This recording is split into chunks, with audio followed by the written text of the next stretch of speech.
Coach, it seemed like a game where just about everything went right, would you say?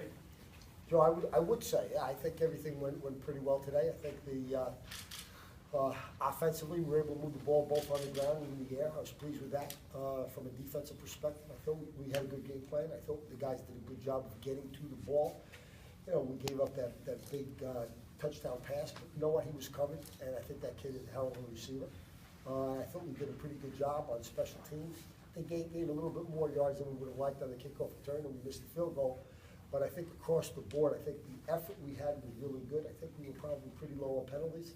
I think the effort was really good, and I think the focus across the three phases of the game was good. 4 straight wins by 20 or more points.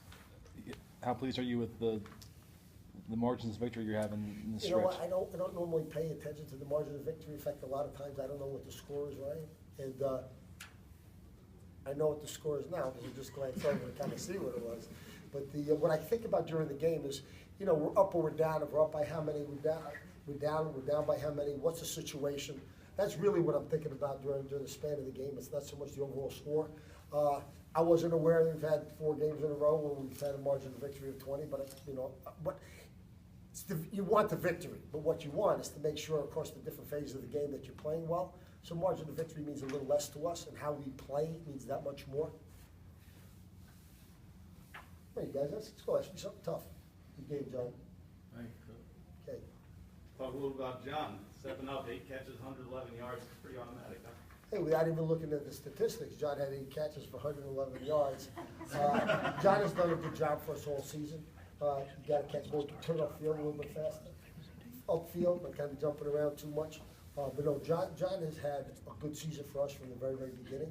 What a lot of times you don't notice on a lot of our perimeter runs or even on the inside zone stuff, you know, to be able to get decent yardage out of that, we've got to be pretty effective in terms of our blocking. And you see our receivers doing a good job of that across the board.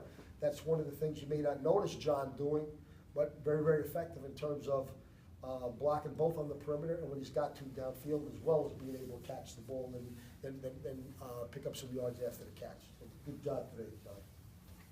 How about Quinn? What do you think of him today? Quinn, whoa, you mean our captain, Quinn, our linebacker? I think one of the great things that Quinn, I think, brings to our team is a stability in terms of leadership. So he's never been kind of a rah-rah guy, but he doesn't need to be that. But he's on the field. It's not a matter of just working hard, because a lot of our guys work hard. On defense, he understands everything we're trying to do. He understands everything we're trying to achieve and we're trying to accomplish. And when there's a breakdown, very, very often, he has an understanding what that breakdown is. When he comes to the sideline, then he can give us that information, and it's easier for the coaches then to make adjustments. He did that today. I'll give you an example. In the first half, they had that little slip screen to the halfback. We were prepared for that. We worked hard on it all week, and that's a play that they run on a very regular basis. Quinn on one play, I'm pretty sure it was you. Was that your man first time? Yes, sir. Okay. So it was Quinn's man, so he really figured out when he got picked by the tight end, but when he came over to the sideline, he grabbed us right away to say, this is what they're doing. Then they did it again in the first half. So frankly, we talked about it at halftime as a staff. Then when I went out for the beginning of the second half, I had talked to the officials and said, when they had that little slip screen, you know, we're prepared for that. We're on top of that. They're picking our guy, which is illegal. Now, that's the type of thing that Quinn brings to the table besides his ability to be able to make big plays. And we've been doing that ever since we've been working together here. Going to Granger on the field goal, was that just a function of the score, or was that anything to read into that? No, it was only a function, I think, take a look at what we've done since I've been here. If we've had the opportunity, if the game's out of hand, we could be down big, we could be up big. We've always given our other guys opportunities to play, so he's played all along. Denzel Rice, what's his status? I don't know exactly what his status is. I'll have a better idea kind of when I check that out later on, and I'll certainly have a better idea tomorrow. And Pauciello? Pauciello didn't play today, period. Right. So he was banged up from last week. I'm expecting he's going to be okay next week, but we'll know that better probably by Tuesday. Shoulder, knee, leg, hand? Elbow. Being undefeated, do you feel like there's a target on Colts' back that everybody wants to knock you off? I think, I don't know if we feel that way, I think that's the reality of life. If you remember at the beginning of the season, all the questions that you were asking me in the beginning of the season, when we were the pre-conference picks, to kind of win a lot of things, you said then, well, how do you feel with the target on your back? And, frankly, in the beginning of the season, we were really kind of picked where we were picked because of the body of work we had done last year. Not because of anything we deserve this year, we hadn't done anything yet. And, but I think over the span of the season, as we did a little bit more and as we did a little bit better, the people kind of come in here, the target on their back, I don't know if that means much to us. It's kind of like, here's the deal. If we're playing anybody, doesn't matter who it is, we're gonna go after them, we're gonna give it the best shot. Anybody coming to play us, they're gonna come after us, they're gonna give it our best shot. Whether we're number 1 or number 80, it doesn't much matter. We gotta get ready, we gotta take care of business. Everybody's coming in here to win or beat us, or if we're on the road, everybody wants to come after. That's not because we're Coastal Carolina, it's because that's what your job is, that's what you're supposed to do. So we know that, we understand what our responsibility is. When did you know their starting quarterback wasn't going to start today? Did you have any time to adjust to the backup? Was he any different than what? We didn't know that the starting quarterback wasn't going to play today until he actually, until he came out on the field, or until he didn't come out of the field. But during the span of the week, Joe, we were aware of both quarterbacks. They have the 23rd best passing team in the country, the number 2 passing team in the league. We knew they could do a good job of throwing the ball. Last week, that kid 17, who I think is an NFL prospect, he wasn't able to play. We expected him to come back. He did a good job against us today.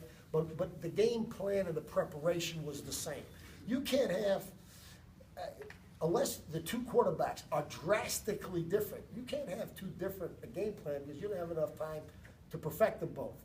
Then you go in, you get a little too clever as a coach, and you come in with a couple different game plans and you can't execute either one of them. So first quarterback, second quarterback, didn't much matter to us. They're great receiver, he's playing, he's not playing, doesn't much matter to us. The game plan's kind of what we thought made the most sense based on what they've done up until now, their body of work and their respective tendencies. What are your thoughts on Liberty for next week? I have given Liberty no thought at all. I like to enjoy this game. I like to enjoy this game. We worked hard for this one. I want all our guys to enjoy this game. And then tomorrow we'll talk to our guys about this game. Then tomorrow night, the coaches will start to prepare for Liberty. And Monday, all of our players have the day off. And by the end of the day Monday, we should have a pretty good idea of what we think we should do about Liberty. But right now, I'm not thinking about Liberty, worrying about Liberty, period. How close is this team to reaching the ceiling?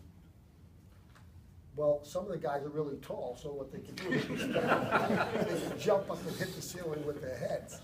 But the ceiling, I don't know what the ceiling is. You're talking about like winning a national championship? As No? What are you the talking best about? performance on the field. Oh, that's what, no, I think, in terms of the best performance on the field, I really think this, and I've talked to the guys about this on Sunday and then a little bit more on Thursday. When you're doing things well, the power of compounding that people in the financial world understand, your money doubles over a 10-year period at 7% invested. Cancer research, medical research compounds by learning different things, eliminating different variables, having other variables. It is the exact same thing in teaching, it's the exact same thing in terms of understanding football. There are certain things you do that you start to do that you get a little bit better, a little bit better, a little bit better. And you've got to be able to find the things that you're not doing so well, or that perhaps you're doing poorly, because you can compound something negative, which is a bad thing to do. So I think good teams, do get better as the season goes on. That also means you're preparing your second guys, because they got to see a lot of work.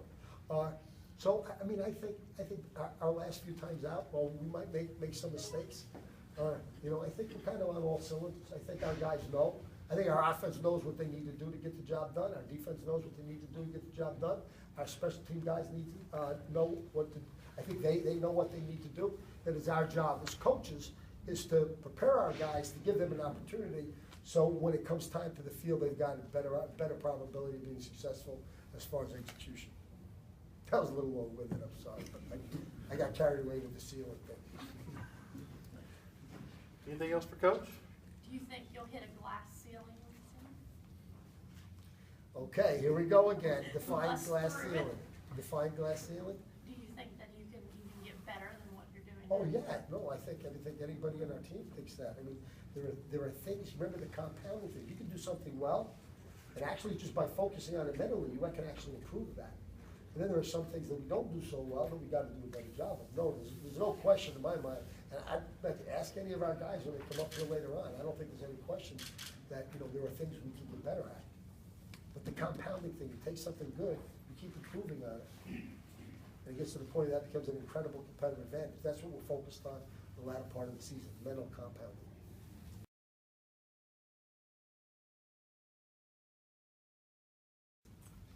I think I like where our team's head is right now, and feel like we're focusing well on the goal we're trying to accomplish and all.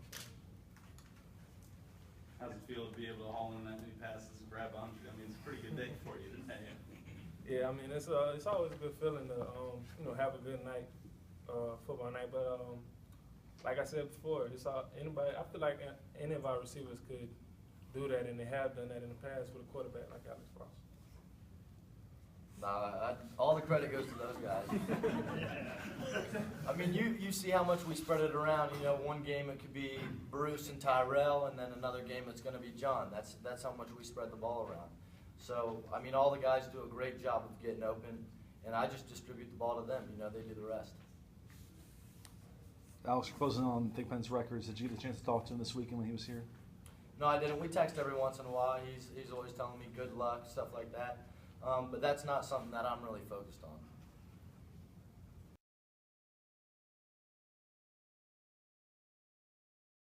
on. Very efficient day, only 13 carries, a lot of yards. How you feeling at this point in the season, physically? I feel good. The coaches, they do a real good job of taking care of me in practice and making sure I'm getting my rehab and getting in the cold tub and keeping my body fresh. And the trainers do a wonderful job also helping me out, staying on top of that. So, I mean, I feel great at this point in the season. The guys mentioned focus, obviously, with the #1 ranking this week. Didn't let it get to you. Same approach as always. Just talk about the mindset coming in today. Coach Moglia, we had a meeting Tuesday, just about being proud of where we're at, but we're not satisfied.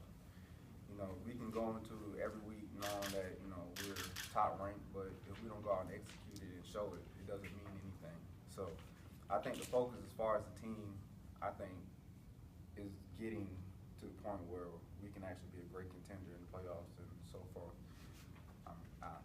I think the guys are doing a wonderful job of handling the rankings. Nobody's really talking about it too much or focus on it, so I guess just keep balling. Talk about that long run you've had. You've been looking for that big one. Talking to you over the course of the year, you've been looking for the big one. Wow. I mean, every time I touch the ball, I'm looking for a big run. So, I mean, it was a simple play, just a zone read. Big Sam, the guard, just opened everything up for me. I just hit a full go. Met the safety on the sideline and accidentally put my hand on his face mask. I told him sorry afterwards. But I mean, it opened up pretty good. The line did a good job, and just ran. I told him sorry. Apologize. Obviously a good day for you to talk a little bit about this win and what it means to the team, especially coming off the #1 ranking, not something that you guys wanted to focus a lot on. But what does it mean to get this win and to kind of continue moving in the right direction? I think this win was big, just as far as us actually playing as the #1 team and just getting that out the way, getting the nerves out the way of having to play at such a high level, at which we did. Once again, I think our focus is wonderful. I think as long as we keep doing what we're doing, preparing, staying humble, staying patient, making our reads and everything that we're supposed to do, I think this team will go very, very far. I know what your individual goal is, but you're now second all-time single season list for rushing. Does that mean anything to you? It's a personal goal. It's good. It's good. I mean, nobody's comfortable with being second. But I mean, as far as right now, what we're doing overall as a team and a unit, I mean, I'm satisfied. I'm happy with it. I'm not satisfied. I'm happy with it, but we're going to keep pushing. Be #1.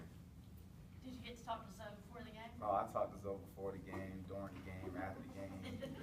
It's actually awesome that he came. I talked to him over Twitter that he was actually coming to the game. So, I mean, once he told me he was coming, I was like, yeah, I'm gonna have a good game, you know. So I mean, it was great just to see his face, talk to him on the sideline, just hear his voice and see him personally. So it's always good to see him. He said you better make the playoffs. Cause he wants to come to another one. I told him he better make the playoffs. But like I said, it's always exciting for him to come and see his face and just hear some words from him.